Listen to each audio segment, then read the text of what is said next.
आत्मा को विपरीत दिशा की ओर चढ़ाना ये एक अनूठी भक्ति है।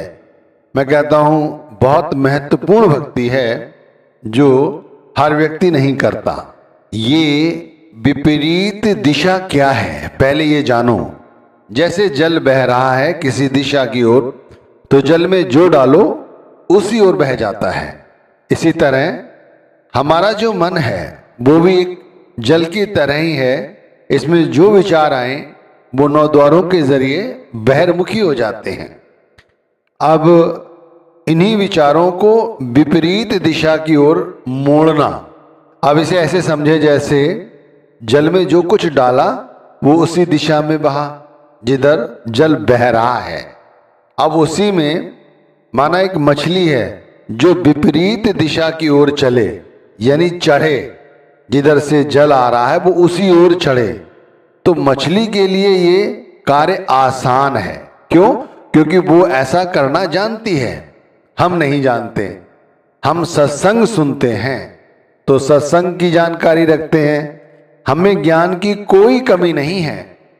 हम नाम का सुमिरन करते हैं, श्रवण करते हैं तो हमें इसकी भी अधिक जानकारी है। लेकिन आत्मा फिर भी हमारी विपरीत दिशा की ओर नहीं चढ़ती। जैसे मछली उछल उछल कर कूद कूद कर बड़ी तेजी से साथ ऊपर बढ़ती चली जाती है, ठीक इसी तरह से हमारी आत्मा भी ऊपर की ओर बढ़नी चाहिए, चढ़नी चाहिए। तब तो भाई हमारा जो सुमिरन है वो सफल है। अब हमने खुद अनुभव किया है कि सत्संग सुन रहे होते हैं उसके बाद भी आत्मा नीचे रहती है, मन के अधीन है। गुरु दर्शन कर रहे होते हैं उस समय भी मन के अधीन है। सुमिरन के वक्त भी ऐसा ही है। अब आज मैं आपको आत्मा को विपरीत दिशा में चढ़ाने का अभ्यास कराने जा रहा हूं। सामान्य तौर पर जो हम करते हैं वही करें। चौखड़ी लगाई, आसन पर बैठे सचेत होकर और मन को जरा पीछे रखो और आत्मा को आगे लाओ। तो इसका मतलब यह है कि जो मन सोच रहा है, बकबक करता है, उसको एक ओर उठाकर रख दो और शून्य समाधि में उतरने की कोशिश करो। वैसे भी तो हम बहुत कुछ सोचते हैं, तो अभी ये सोचना है कि मैं एक सतत आत्मा हूं और इससे ऊपर कुछ नहीं। यदि कोई विचार आता है तो उसे आने दो और जाने दो, उसका पीछा ना करो। 2-4 मिनट अंधेरा रहेगा, दिमाग भी परेशान रहेगा, लेकिन कोई नहीं, हो रहा है होने दो। आप शांत चित्त बैठे रहें। थोड़ी देर में जो विचार आ रहे थे, जा रहे थे, वो अपने आप बंद हो जाते हैं, बिल्कुल बंद हो जाते हैं। अगर कोई कहता है बंद नहीं होते तो वो झूठ बोल रहा है। अगर फिर भी बंद नहीं होते हैं तो और अभ्यास करें, 2 मिनट बाद बंद हो जाएंगे, बंद लेकिन हो जाएंगे। अब वो विचार हो सके 1 मिनट के लिए बंद हो, आधा मिनट के लिए बंद हो, 20 सेकंड के लिए बंद हो या इससे अधिक समय के लिए बंद हो। जैसे ही वो बंद हो जाएं, आपको लगे कि अब अंतर में कुछ शांति महसूस कर रहा हूं, वैसे ही अपनी आत्मा को ऊपर की ओर चढ़ाओ, यानी गुरु के स्वरूप का ध्यान करते हुए नाम जप शुरू करो। ध्यान रखिए, ये जप बड़े आहिस्ता से प्रेम से करना है। शुरू में ये जप बहुत धीरे धीरे करना है, आहिस्ता से करना है, क्योंकि आत्मा विपरीत दिशा की ओर चढ़ रही है। थोड़ी सी भी जल्दबाजी करोगे मन फिर से सामने आ जाएगा और वो फिर कोई ना कोई ख्याल सामने ला देगा, फिर हम उसका पीछा करने लग जाएंगे। इसे और अच्छी तरह समझना चाहते हैं तो इसे ऐसे समझें कि जब हम बैठ गए हैं ध्यान करने और अब हमारे अंतर में कोई विचार नहीं रहा। जैसे बैठे बहुत सारे विचार आए और चले गए, हमने पीछा नहीं किया। थोड़ी देर में सारे विचारों से हम मुक्त हो जाते हैं। जैसे ही मुक्त हो, नाम ना जपो ना सही, कोई बात नहीं, ध्यान गुरु का आ जाता है। जैसे ही गुरु का ध्यान आए उस ध्यान के साथ अपने आप को ऊपर चढ़ाओ। ध्यान रखना, गुरु के स्वरूप का ध्यान करने का मतलब है उनकी चेतन आंखों का ध्यान करना। ये नहीं उन्होंने कैसी पग बांधी हुई है, किस रंग की है, टोपी लगाई हुई है, कुर्ता डाला हुआ है, किस जगह बैठे हैं, इन सब बातों पर नहीं, सिर्फ और सिर्फ चेतन आंखों का ध्यान करते हुए आत्मा को ऊपर की ओर सरकाना है, बड़े धीरे धीरे। जैसे चींटी देखी है ना, चींटी चल रही होती, हमें पता तक नहीं चलता, और धीरे धीरे धीरे धीरे वो तिनका बराबर इकट्ठा करती रहती हैं और बहुत सारा ढेर इकट्ठा कर लेती हैं, और किसी को कुछ पता चला, किसी को कुछ नहीं पता चला।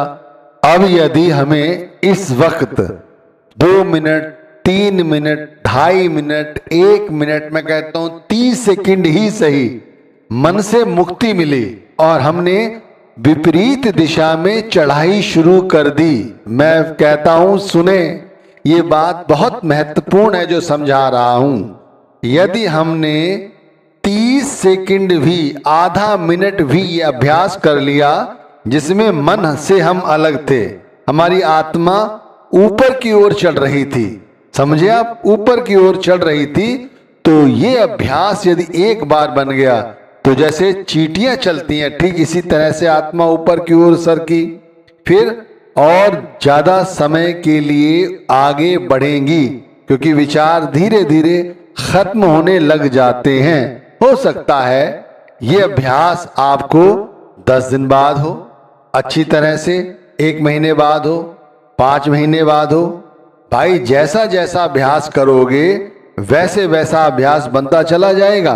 पर एक विशेष बात जो ध्यान रखनी है वो यही है कि हमें मन का पीछा नहीं करना है। इसीलिए कहा है ना, मन तू सावधान हो जा, अब मैं ऊपर की ओर चढ़ रही हूं। अब इस तरह की चढ़ाई करोगे 10 दिन, 15 दिन, जैसे जैसे अभ्यास बनेगा ठीक वैसा ही हमारे अंदर ऑरा बन जाएगा। यानी हमारे अंदर एक जो जाल है, एक उस तरह का जाल बन जाएगा। अभी अंदर हमारे कैसा जाल है? माया का जाल है, भ्रम का जाल है, आसक्तियों का जाल है, द्वैत का जाल है। फिर कैसा होगा? परमार्थ का, गुरु का, शब्द का। अब मानिए हमारे अंदर स्वार्थ का जाल या माया का जाल है, तो जो जाल है, जो तार है, उस तार पर जब आत्मा चलती है तो मन के अधीन हो जाती है।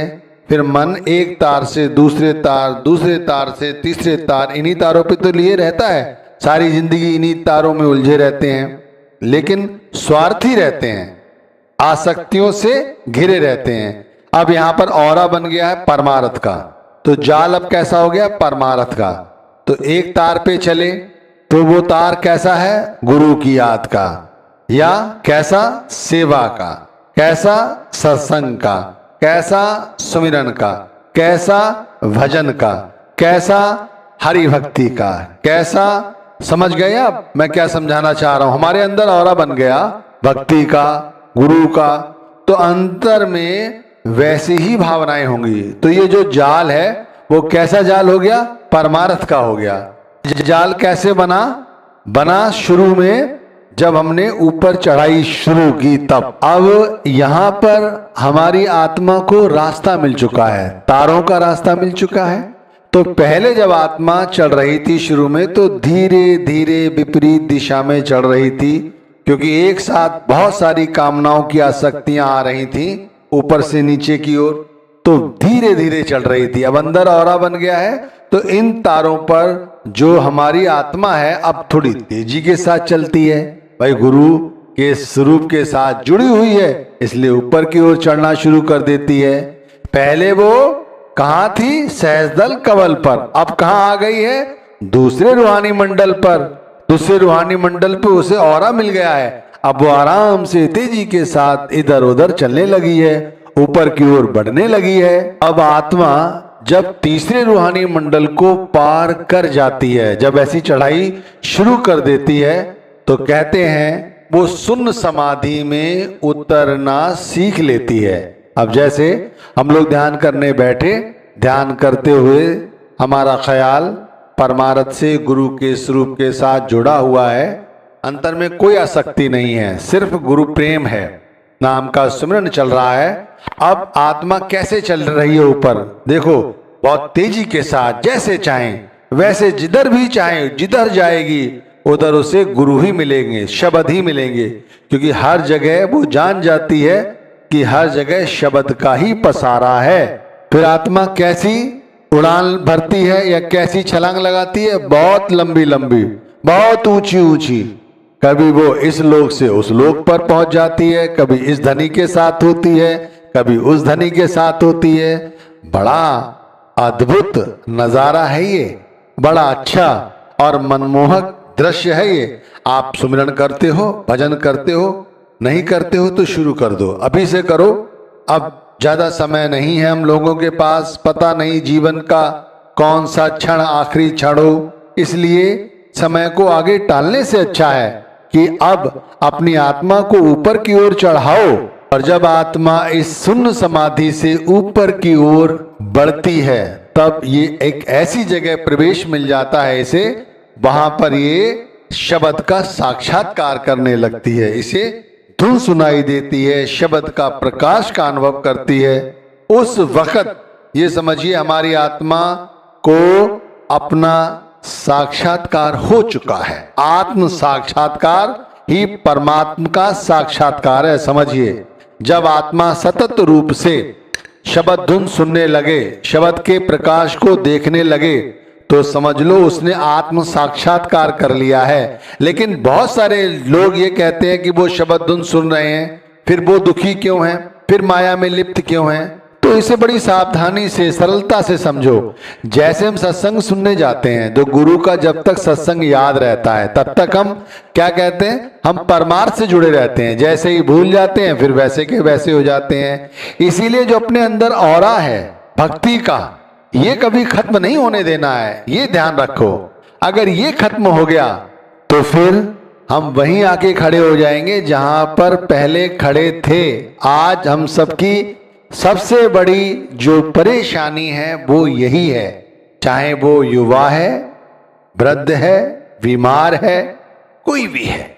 मैं कहता हूं यदि गुरु भी है, यदि एक बार मन के ताबे में आ जाएगा तो फिर वो वहीं आ जाएगा जहां से उसने शुरुआत की है। देखो कहा भी है गुरु घर ने, 184 जोड़ सवाई, मानस को प्रभु दी बढ़ आई, इस पौड़ी ते जो नर चुके सुआए जाए दुख पाएदा। इस तरह अभ्यास करना है कि हमें अपने आप को हमेशा ही उस आखिरी डंडे से ऊपर ही रखना है, नीचे नहीं आना है। अब आत्मा उस आखिरी डंडे पर ही रहे तो संसार में रहो, घर परिवार के साथ रहो, लिप्त मत हो, दृष्टा बने रहो। जो कुछ हो रहा है देखो, उसे अपने साथ जोड़ो मत। भाई कहना बड़ा सरल है, करना बहुत कठिन है। अभ्यास करो, आत्मज्ञानी बनो, दृढ़ निश्चय करो कि संसार की माया से लिबड़ूंगा नहीं, चाहे कुछ भी हो जाए। कितना भी धन कमाया हो, कितना ही रूप वाला क्यों ना हो, कितना ही बलिष्ठ शरीर क्यों ना हो, लेकिन किसी पर हाथ नहीं उठाऊंगा, किसी से क्रोध नहीं करूंगा, कभी अहंकार नहीं करूंगा, सबके साथ निमाना बना रहूंगा। बहुत दुख है भाई, मन नहीं करने देता, अहंकार झुकने नहीं देता। फरियाद करो, गुरु के आगे बैठकर रो, घंटे घंटे रो, अपनी बात उनसे कहो, जरूर सुनेंगे भाई, जरूर सुनेंगे। मालिक जानी जान है। एक बार अहंकारों की आहुति देना सीख लो, एक बार। बहनों भाई मैं फिर से कहता हूं, एक बार अहंकारों की आहुति देना सीख लो, देख लो कैसा सवेरा होगा। ऐसा सुखद सवेरा जिसका अनुभव कभी नहीं किया जा सकता, वर्णन नहीं किया जा सकता। अहंकारों को जो जीत ले, अहंकारों की आहुति लगाना शुरू कर दे, उस जीवात्मा की आत्मा सतलोक में वो चाल चलती है, उसकी वो मत वाली चाल है कि वो परमात्मा का हर वक्त साक्षात्कार करती है, हर वक्त उसे परमात्मा की अनुभूति रहती है। ये मरणोपरांत नहीं है भाई, जीते जी है। पूर्ण संत मत यही बताते